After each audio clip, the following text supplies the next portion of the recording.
नमस्ते। बात करेंगे 16th चैप्टर की, दैट इज़ स्नेह विधिम अध्यायम व्याख्यास्यामः। तो अथातः स्नेह विधिम अध्यायम व्याख्यास्यामः इतिहा स्महु रात्रि यादयो महर्षय। अब इसके आगे स्नेह विधि नामक अध्याय का व्याख्यान करेंगे, जैसा कि आत्रेय आदि महर्षियों ने कहा था।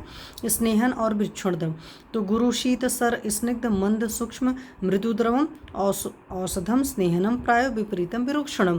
तो ये जितनी क्वालिटीज हैं वो स्नेहन द्रव्यों के रुक्षण द्रव्य के जस्ट उल्टा होगा। तो स्नेहन द्रव्य प्राय करके गुरु होंगे, तो रुक्ष करने वाला द्रव्य क्या होगा? लघु होगा। वो शीतल होगा तो उष्ण होगा। ये सर है, चलायमान है, तो मंद होगा। ये स्निग्ध है तो रुक्ष होगा। ये मंद है तो वो चल गुण का होगा। सूक्ष्म है, सूक्ष्म का मतलब कि ये सूक्ष्म होगा तो स्थूल होगा। फिर ये मृदु होगा तो कठिन होगा। ये द्रव होगा तो सरगुण वाले होते हैं। एवं विरुक्षण द्रव्य इन गुणों से विपरीत होते हैं। तो हमने एक साथ बात कर लिया। तो शोधन के पूर्व स्नेहादि कर्म आवश्यक है, यथा प्राक पाचनम स्नेह विधिस ततश्च स्वेदस्तथा तथा स्यात् वमनम विरेकः निरूहणान वासन वस्ती कर्म नस्यम क्रमश्चेत विषग्वराणाम। चिकित्सा कलिका में दे रखा। प्राय शब्द से स्नेहन और रुक्षण द्रव्यों के उपयुक्त गुणों के अपवाद भी हैं, यथा सरसों का तेल और बकरी का दूध लघु होने पर भी स्नेहन करते हैं। बिस्किर प्रतुदेव मृगवर का मांस लघु किंतु स्नेहन है। मछली भैंस का मांस गर्म होने पर भी स्नेहन करता है। जौ गुरु शीत और सर होने पर भी रुक्षता करता है। तो ये तो गुण दे रखे हैं, बट कहीं कहीं पर अलग असर है। फिर स्नेहन द्रव्यों में घृत की श्रेष्ठता।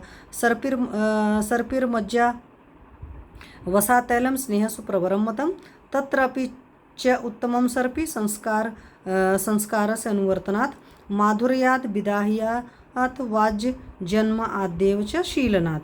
तो स्नेहों में जो घी होता है, मज्जा वसा और तैल उत्तम है। इन चारों में भी घी सबसे उत्तम है, क्योंकि यह संस्कार का अनुवर्तन करता है, संस्कार के साथ चलता है और मधुर होने से, अविदाही होने से तथा जन्म से ही इसका अभ्यास होने के कारण घृत श्रेष्ठ है। अब आगे घृतादि की पित्तनाशकता। तो पितग्नास्ते यथा पूर्व इतरग्ना यथोत्तरम। इनके पूर्व क्रम की दृष्टि से ये पित्तनाशक है और उत्तर क्रम की अपेक्षा वात कफ नाशक है। वहाँ पर घृत में एक और दे रखा है, जैसे चंदनादि तैल और आदि तैल आदि में भी तैल गुणों का भी कुछ अनुवर्तन करता है, परंतु घी की अपेक्षा कम करता है। घी उत्तम पित्त शामक है। मज्जा उससे कम, वसा उससे भी, और तैल सबसे कम, प्राय नहीं के बराबर पित्त शामक है। एवं घी अति अल्प वात कफ शामक, वसा उससे अधिक, मज्जा उससे भी अधिक तथा तैल सबसे अधिक वात और कफ शामक होता है। फिर है घृत से तैलादि की गुरुता। घृतात तैलम गुरु वसा तैलान मज्जा ततो अपिच। तो घी से तैल गुरु होता है, तैल से वसा गुरु होती है और वसा से भी मज्जा अधिक गुरु है। यमक स्नेहादि का कथन। द्वाभ्याम त्रिभिश्च चतुर्भिश्च तैर यमकस त्रिवृतो महान। तो दो स्नेहों के मिलने से यमक बनेगा। यमक मतलब दो का मिक्सचर है। तीन स्नेहों के मिलने से त्रिवृत बनता है और चार स्नेहों के मिलने से महान या महास्नेह संज्ञा होती है। स्नेहनी मनुष्य कौन से हेतु है? श्वेत संशोध्य मध्य स्त्री व्यायाम आसक्त चिंतका वृद्ध बाला बलकृशा रुच्छा क्षीणास्र ऋतस वातार्थ सेंद अति तिमिर दारुण प्रतिबोधिन स्नेहया। तो स्नेह के योग्य जो जिनका स्वेदन या संशोधन कराना है, तो जिनका भी स्वेदन कर्म करना है, तो स्वेदन कर्म के पहले हमेशा स्नेहन होना चाहिए। कुछ जगह रुच्छ स्वेद होता है तो वहाँ की बात अलग सी है, अदरवाइज नॉर्मली हमेशा स्वेदन कर्म कराना तो स्नेहन कराते हैं। और संशोधन कराना आपको पता है कि बमनी विरेचन वगैरह जब भी संशोधन होता है तो उस वक्त ये चीज़ें की जाती हैं। मध्य स्त्री और व्यायाम में आसक्त लोग हैं, चिंताशील है, वृद्ध है, बालक है, निर्बल है, कृश है, रुक्ष है, क्षीण है, रुधिर है, क्षीण शुक्र है, वात पीड़ित मनुष्य है, उसमें स्नेहन कराइए। अभिष्यंद नामक नेत्रो रोग हो गया, आँख आया हुआ है, तिमिर रोग से पीड़ित है, जो कठिनाई से आँख खोल सकते हैं, ये स्नेहन के योग्य होते थे। सारे लोग को स्नेह का सेवन कराइए। अस्नेहनी मनुष्य कौन कौन से होते हैं? न तो अति मंदाग्नि तीक्ष्णाग्नि स्थूल दुर्बला उरुस्तंभ अतिसारा गल रोग गर उदर है मूर्छा छर्द रुचिर श्लेष्म तृष्णाम मध्यश्च पीड़िता अपप्रसूता युक्ते च नस्य वस्ते विरेचने। स्नेहन के योग्य होते अति मंदाग्नि, बहुत ज़्यादा डाइजेस्टिव लो है तो नहीं कराते। अति तीक्ष्णाग्नि, बहुत ज़्यादा तीक्ष्ण अग्नि तो भी नहीं कराएंगे। अति स्थूल को भी घृत का सेवन नहीं कराते हैं। या सॉरी घृत का मतलब स्नेह का सेवन नहीं कराते। अति दुर्बल जो होता है उसको भी नहीं कराते हैं। उरुस्तंभ के रोगी को भी स्नेह का सेवन मतलब स्नेह नहीं है। अतिसार का रोगी होता है उसको नहीं कराएंगे। आम का रोगी होगा उसमें आम और बढ़ जाएगा। गल रोगी है, गले में कोई तकलीफ है। उगर रोगी है, विष वगैरह का सेवन किया। उदर रोगी है, मूर्छा है, वमन है, अरुचि है, कफ तृष्णा और मध्य से पीड़ित में श्रुत गर्भा स्त्री को तथा नस्य वस्ती और विरेचन देने पर नस्य का सेवन करा दिया, उसके बाद नहीं कराना है, तो स्नेहन नहीं होना चाहिए। बस्ती दे दिया, बस्ती के बाद में फिर से करा रहे हैं ये चीज़ नहीं, और विरेचन देने पर स्नेहन नहीं कराना चाहिए। फिर आगे क्या है, चतुर्विध स्नेह द्रव्यों के पिता तत्र धी स्मृति मेधादिका क्षणाम सस्यते घृतम। तो इस स्नेहों में से घी जो होता है बुद्धि, स्मृति और मेधा की चाह रखने वालों के लिए उत्तम है। ब्रंथि नाड़ी कृमि श्लेष्म मेदो मारुत रोगिषु तैलम लागो दाढ़ार्थी क्रूर कोष्ठेशु देहिसु।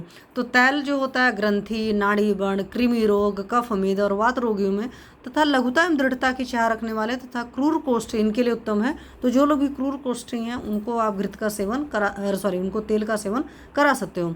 फिर क्या है, वात आतप अध्व भार स्त्री व्यायाम क्षीण धातुषु रुक्ष क्लेश क्षय आत्म अग्नि रुक्ष क्लेश क्षम अति अग्नि वात वृत्त पथेषु च शेषव। शेष वसा और मज्जा जो होता है वायु, धूप, मुसाफरी, भार उठाना, स्त्री से व्यायाम से क्षीण धातु वालों में, रुक्ष क्लेश को सहने वाले, अति प्रबल अग्नि वाले व्यक्तियों में तथा वायु से शरीर के स्रोतों के रुकने पर श्रेष्ठ होते हैं। फिर आगे क्या है, वसातु संध्यस्ति मर्म कोष्ठ रुजासुच तथा दग्धाहत भ्रष्ट योनि कर्ण शिरो रुचि। तो विशेषतः वसा जो होती है संधि, अस्थि, मर्म और कोष्ठ के रोगों में तथा अग्नि से जलने एवं डंडे हाथ से चोट लगने पर एवं स्थानच्युत योनि, कर्ण रोग और शिरोरोग में भी हितकारक है। फिर है तैलादि स्नेह द्रव्यों का काल क्या है, तैलम प्रावृषि वर्षांते सर्पिरण्यो तु माधवे। तो प्राइवेट काल में तैल, वर्षा की समाप्ति शरद में घृत और बसंत में मज्जा एवं वसा को बरतना चाहिए। फिर में दिन में स्नेह की श्रेष्ठता क्या है, ऋतु साधारण स्नेह सस्तो वन्नी अन्नी विमले रवो। साधारण ऋतु में दिन में सूर्य के निर्मल होने पर, बादल आदि न होने पर स्नेह का प्रयोग करना चाहिए। तो जब भी स्नेह सेवन करा रहे हो बादल उदल नहीं होना चाहिए। फिर विशेषावस्था में रात्रि में भी स्नेह करा सकते हैं। तैलम त्वरायाम शीते अपि घर में अभी च घृतम निशि। यदि कोई शीघ्रता अत्यायिक स्थिति हो तो शीतकाल में तैल, वर्षा से अतिरिक्त काल में भी और ग्रीष्म काल में घी, शरद भिन्न ऋतु में भी रात में भी प्रयुक्त कर सकते हैं। निस्यो पित्ते पवनम संसर्गे पित्तवत अपि। तो ग्रीष्म काल में पित्त प्रकोप, वात प्रकोप तथा पित्त प्रधान संसर्गज वातपैत्तिक एवं पित्त श्लेष्मज विकारों में घी का प्रयोग रात में ही करना चाहिए। अर्थात इन विकारों के ग्रीष्म काल में होने पर अन्य स्नेहों का प्रयोग न कर घी का ही प्रयोग करना चाहिए, और वह भी रात में ही, दिन में नहीं। निस्यनी यथा वात कफाद रोगा स्यु पित्ततो दिवा।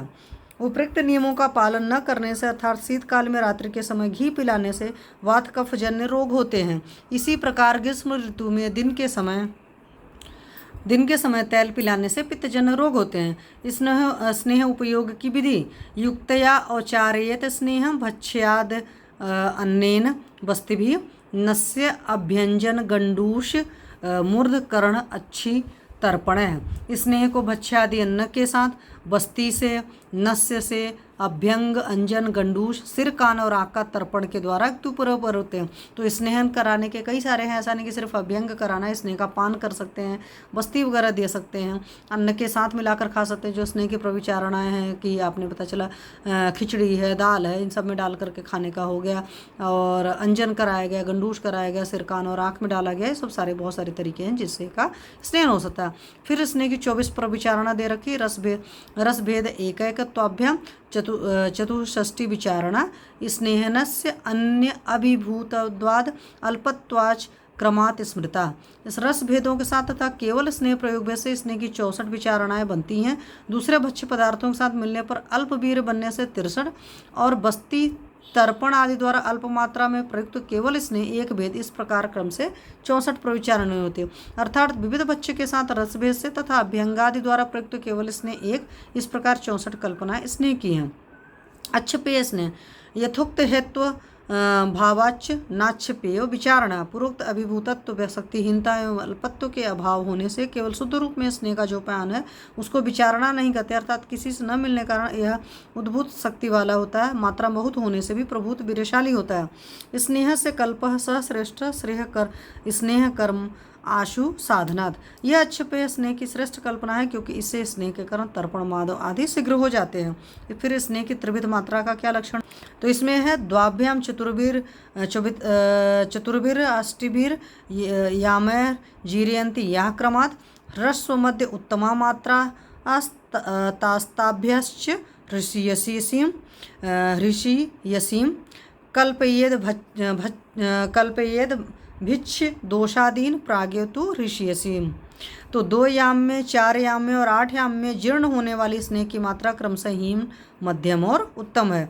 मतलब 2 याम का मतलब हो गया, एक याम देख लीजिए, 2 याम, 4 याम और 8 याम हो गया, तो ये घंटे के हिसाब से देखेंगे। तो असर और मजागले कि दिन या रात्रि का काल नियम नहीं है तथा अतः के औसतम का प्रयोग भी वर्णित है, इसलिए इनका प्रयोग आवश्यकतानुसार कर सकते हैं। यथा सत्वम तो शैत्योष्ण वसामजस निर्देशित।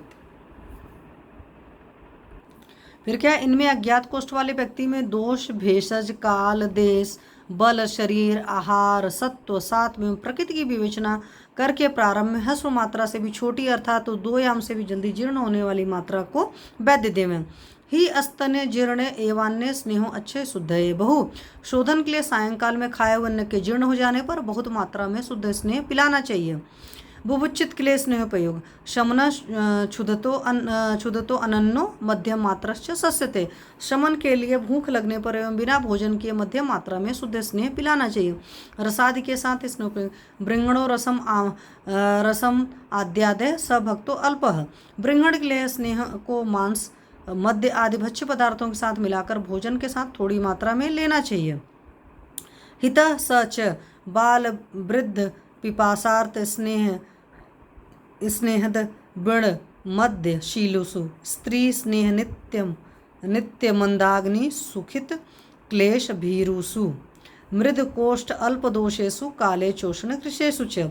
यह स्नेह बालक, वृद्ध, प्यास से पीड़ित, स्नेह से द्वेष करने वाले, मद्यप, स्त्री से भी, स्नेह से भी, मंदाग्नि, सुखी जीवन व्यतीत करने वाले, क्लेश से डरने वाले, मधुकोष्ठ अल्पदोष वाले तथा कृष व्यक्तियों के लिए ग्रीष्म काल में श्रेष्ठ होता है। फिर है उक्त स्नेह उपयोग का फल क्या है। प्रांग मध्य उत्तर भक्तो असावधो मध्योर्ध्व देहजान व्याधि जयेद बलम कुर्याद अंगानाम च यथाक्रमम। भोजन से पूर्व पिया हुआ स्नेह शरीर के आधे भाग के रोगों को, भोजन के मध्य भाग में पिया हुआ स्नेह शरीर के मध्य भाग के रोगों को और भोजन के उपरांत पिया स्नेह शरीर के ऊर्ध्व भाग के रोगों को नष्ट करता है और उन्हीं अंगों को बलवान बनाता है। तो जैसी ज़रूरत है, जिस हिसाब से पेशेंट को बीमारी है, उस हिसाब से उसको स्नेह का पान कराइए। वायुरुष्ण अक्षय नु पीबेत स्नेह तत् सुख पत्तये आस्य उपलेप शुद्धये च तव रारूर करे न तु जीर्णाजीर्ण विशंकायां पुनरुष्णोत्कम पिबेत तेन उद्गार विशुद्धि स्यात् तत्तश्च लघुता रुचि। तो शुद्ध स्नेह के पीने के उपरांत गर्म पानी पिए, इससे स्नेह भली प्रकार जीर्ण होता है। तो स्नेह से लिप्त मुख का शोधन होता है। तुअर तैल और भिलावे के तैल में शीतल पानी पिए, गर्म नहीं। स्नेह जीर्ण हो गया है या नहीं इस संदेह में फिर गर्म पानी पिए। गर्म पानी पीने से उद्गार की शुद्धि, फिर शरीर में हल्कापन और भोजन में रुचि होती है। फिर आगे क्या दे रखा है, स्नेह पीने वाले के लिए भोजन विधि।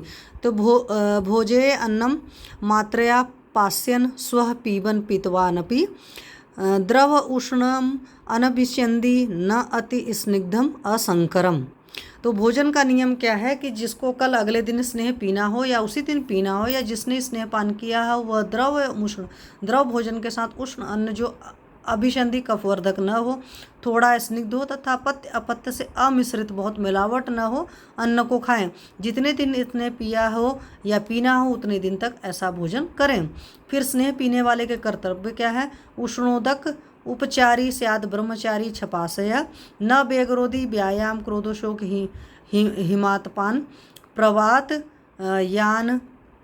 यानाद्स्व भाष्य आत्यासन संस्थिति नीच अत्युपचोप धाना स्वप्न धूम रजांसि च यानि आहानि पिबेत्तानि तावन्ति अन्यानि अपि त्यजेत। तो बिहार के नियम क्या है? स्नेहपान आदि में गर्म पानी, स्नान पान आदि में गर्म पानी बरतें, ब्रह्मचारी रहें, रात्रि में सोए उपस्थित वेगों को न रोकें, व्यायाम, क्रोध, शोक, ठंडक और धूप से अपने को बचाएं, तेज वायु सवारी पर यात्रा, पैदल मुसाफरी, बहुत बोलना, बहुत देर बैठना, बहुत देर खड़े रहना, सिर को तकिए को बहुत नीचे रखना या बहुत ऊंचा रखना, दिन में सोना, धुआं और धूल इनको छोड़ दो, इनसे बचें। जितने दिन स्नेहपान किया उतने दिन और अधिक इन वस्तुओं से परहेज करें। फिर सर्वकर्म स्वयं प्रायो व्याधि क्षीणेषु चक्रम। प्राय करके वमन विरेचन आदि सब कर्मों में तथा रोग से क्षीण पुरुषों में यही उपयुक्त नियम है। उपचारस्तु शमने कार्य स्नेह विरक्तवत। शमन स्नेह में भोजन आदि उपचार विरेचन की भांति करना चाहिए, अर्थात पेया विलेपी आदि संसर्जन क्रम का पालन करना चाहिए। फिर स्नेहपान की अवधि क्या है? त्रयम अच्छा मृदो कोष्ठे क्रूरे सप्तदिनम पिबेत, सम्यक स्निग्धो अथवा यावदतः सात्मी भवेत परम। तो मृदु कोष्ठ वाला व्यक्ति 3 दिन शुद्ध स्नेह पिए, क्रूर कोष्ठ वाला 7 दिन पिए, अथवा जब तक भली प्रकार स्निग्ध न हो तब तक स्नेह पिए। इसके आगे स्नेह सात्म्य हो जाता है, स्नात्म होने से अभिष्ट गुण नहीं करता है। फिर सम्यक स्निग्ध आदि के क्या लक्षण है वो दे रखा है। तो सम्यक स्निग्ध के लक्षण में क्या है? वात अनुलोम्यम दीप्तो अग्निर्वर्च स्निग्धम असंहतम स्नेहोद वेगः क्लम सम्यक स्निग्धे रुक्षे विपर्यय। फिर आगे साथ में क्या दे रखा है? अति स्निग्धे तु पांडुत्तम घ्राण वक्त्र गुद स्रवा। तो सम्यक स्निग्ध के लक्षण में वायु का अनुलोमन हो जाएगा, अग्नि की दीप्ति हो जाएगी, मल का स्निग्ध एवं ढीला हो जाएगा, स्नेह से ऊब जाना एवं थकान होगा। ये सम्यक स्निग्ध के लक्षण होते हैं। रुक्ष में इससे विपरीत लक्षण होते हैं। अतिशय स्निग्ध होने पर पांडुत्व हो जाएगा, नाक मुख और गुदा से कफ का स्राव होता है। फिर मात्रा विरुद्ध स्नेहपान का फल क्या होता है? अमात्रया अहितो अकाले मिथ्या आहार विहारता स्नेह करोति शोभ अर्शस्तंद्रा स्तंभ विसंज्ञतः कंडुकुष्ठ ज्वरोत्क्लेश शूल आनाह भ्रमादिकान। तो अनुचित मात्रा से अनुचित स्नेह, अयोग्य काल में तथा आहार विहार को ठीक प्रकार से न पालन से पिया हुआ स्नेह जोता शोफ है, अर्श है, तंद्रा, जड़ता, संज्ञानाश, कंडू, कुष्ठ, ज्वर, जी मिचलाना, शूल आना और भ्रम आदि रोगों को कर्तव्य करता है। फिर स्नेह विधि की प्रतिकूलता में क्या कर्तव्य है? क्षुत तृण उष्ण लेखन स्वेद रुक्षपान अन्न भेषजम तक्र अरिष्ठ खल लोद दाल यव श्यामाक कोद्रवम पिप्पली त्रिफला क्षौद्रपथ्या गोमूत्र गुग्गुलु यथा स्वम प्रतिरोगम च स्नेह व्यापदि साधनम। तो चिकित्सा स्नेह विधि के विभ्रंश में भूख प्यास को रोकना मतलब लंघन, बमन, स्वेदन, रुच्छनपान और औषध तक्रारिष्ट खल व्यंजन विशेष उद्दालक जौ सांवा कोदो पिपली त्रिफला मधु गोमूत्र हरड़ गुग्गुलू इनको दोष के अनुसार प्रत्येक रोग की दृष्टि से स्नेह व्यापद में प्रयुक्त करें अर्थात विरुक्षण करें। विरुक्षण के कृताकृत लक्षण विरुक्षण लंघनत्वत कृत अति कृत लक्षणम लंघन के समयोग योग के जो लक्षण तथा लंघन के अतियोग के जो लक्षण हैं। समयोग योग में विपुलेंद्रिय आती है तो विमलेंद्रिय इंद्रिय होता है और अतियोग में अतिकार्ष होता है। यही विरुक्षण के समयोग योग और अतियोग में जानने चाहिए। स्निग्धादि के पश्चात कर्तव्य तो क्या करना है? स्निग्ध द्रव उष्ण धन्व उत्थ रसभुक स्वेदम आचरित स्निग्धस्त्रयं स्थितः कुर्याद् विरेकं वमनं पुनः एकाहम दिनम अन्यंच कफम उत्क्लेश तत्कर। तो स्निग्ध द्रव उष्ण जांगल पशु पक्षियों का मांस रस खाने वाले को सुविध देवें। स्नेहन के 3 दिन पीछे विरेचन लेवें तो स्नेहन के 1 दिन बाद विश्राम लेकर दूसरे दिन कफ कारक द्रव्यों से कफ को उत्क्लेशित बाहर आने की प्रवृत्ति वाला करके तीसरे दिन वमन का प्रयोग करना चाहिए। अब आगे है स्थूल स्नेहनियों के नियम। मांसला मेदुरा भूरिस्ले माड़ो विषम आग्नेय। फिर यहाँ क्या दे रखा? स्नेहोचिताश्च ये स्नेहास्तान पूर्वम रुक्षेयेत ततः संस्नेह शोधेद देवम स्नेह व्यापन्न जायते। जो व्यक्ति अतिशय मांस वाले मेद वाले बहुत कफ वाले तथा विषम अग्नि वाले और जिनको स्नेह साथ में हो इनका यदि शोधन के लिए स्नेहन कराना अभिष्ट हो तो प्रथम इनको रुक्ष बनाएं फिर स्नेहन करके इनका शोधन कर। इस प्रकार करने से स्नेहजन्य रोग नहीं होते हैं। अलम मलानिर यितुम स्नेह चात्य सात्म्यतागत। जो स्नेह सात्म नहीं हुआ वह स्नेह मलों के प्रेरित करने में समर्थ होता है। फिर बालक वृद्धादि का शीघ्र स्नेहकरण करते हैं। बाल वृद्धादिषु स्नेह परिहारा सहिष्णुषु योगानि माननूद वेगान सद्य स्नेहन प्रयोजित। बालक वृद्धादि जो कि स्नेह संबंधी परहेज का पालन नहीं कर सकते, उनके लिए तुरंत स्नेहन करने वाले तथा उद्वेग पैदा न करने वाले निम्न योगों को बरतें। तो इसमें क्या है, अनुद्वेग कर 7 स्नेहन योग। प्राज्य मांस रसास्तेषु पेया व स्नेह भर्जिता तिल चूर्ण च सहस्नेह फाणितः कृसरात तथा क्षीर पेया घृतांड उष्णादग्नो वा सगुणसर पेया च पंचप्रसृता स्नेह तंडुल पंचमय सप्तैते स्नेहना सद्य स्नेहा च लवण उल्बणा तद्यभिषंद रुक्षम च सूक्ष्म उष्णम विवाहिच। तो 7 योग प्रचुर मांस से बनाए मांसरस का सेवन करा सकते हैं। मांसरस में बनी और स्नेह में भुनी पेया दी जा सकती है। घी आदि स्नेह और राब के साथ तिलों का चूर्ण दिया जा सकता है। घी और राब के साथ कृष्णा दी जा सकती है। तिल और तंडुल की बागू प्रचुर घृत डाली हुई और दुग्ध में बनाई हुई उष्ण पेया दी जा सकती है। दही की मलाई गुड़ के साथ दी जा सकती है। पंच प्रस्तुति क्रिया घी तेल वसा और मज्जा इन 4 स्नेहों की एक प्रस्तुति 2 पहल और चावलों की कड़ियाँ एक प्रस्तुति, इनको पका कर दिया जा सकता है। ये 7 योग तुरंत स्नेहन करने वाले हैं और लवण प्रचुर अपक्व स्नेह भी सद्य स्नेहन करते हैं, क्योंकि लवण अभिसंधि अरुच्च सूक्ष्म उष्ण और विवाही होता है। तो ऐसे लोग को आप ये भी कर सकते हो, घृत में नमक डाल करके दे दीजिए तो उससे उनका सद्य स्नेहन होता है। फिर कुष्ठादि में गुड़ादि की त्याज्यता क्या है, गुड़ आनुप आमिष क्षीर तिल मांस सुरादधि कुष्ठ शोफ प्रमेह सु स्नेहार्थम न प्रकल्पित। तो कुष्ठ है, शोफ है और प्रमेह में स्नेहन के लिए गुड़ आनुप मांस दूध तिल उड़द सुरा और दही इनको नहीं बरते। तो वहाँ पर ये दे रखा है। फिर क्या है, कुष्ठादि में स्नेहन विधि। तो त्रिफला पिपली पथ्या गुग्गुलुवादि विपाचितान स्नेहान यथा स्वयं एतेषां योजेद विकारिण। तो इन कुष्ठादि रोगों में त्रिफला पिपली हरण गुग्गुलु आदि से सिद्ध किए विकार न करने वाले स्नेहों को दोषों के अनुसार बरतना चाहिए। छिड़ानाम तु आमयर अग्नि देह संदुक्षण क्षमान। रोगों से जो छिड़ हो गए हैं उनके लिए अग्नि तथा शरीर को बढ़ाने वाले स्नेह बरते हैं। फिर क्या है, स्नेह उपसेवन का परिणाम। दीप्तांतराग्नि परिशुद्ध कोष्ठ प्रत्यग्न धातुर्बल वर्णयुक्त दृहेन्द्रियो मंदज्वर शतायु स्नेहोपसेवी पुरुष प्रदिष्ट। श्री वैद्यपति सिंहगुप्त सूनु श्रीमद्वाग्भट विरचितायाम अष्टांगहृदय संहितायाम सूत्रस्थाने स्नेह विधि नाम 16वां अध्याय। स्नेह सेवन का फल। तो स्नेह का सेवन करने वाले पुरुष की अग्नि प्रदीप्त रहती है, कोष्ठ शुद्ध होता है, इंद्रियां दृढ़ होती हैं, बुढ़ापा देर में आता है, 100 वर्ष की आयु होती है। सद्वैद्य स्नेह के सेवन के ये गुण कहते हैं। इस प्रकार विद्योतनी टीका में स्नेह विधि नामक 16वां अध्याय समाप्त हुआ। Thank you.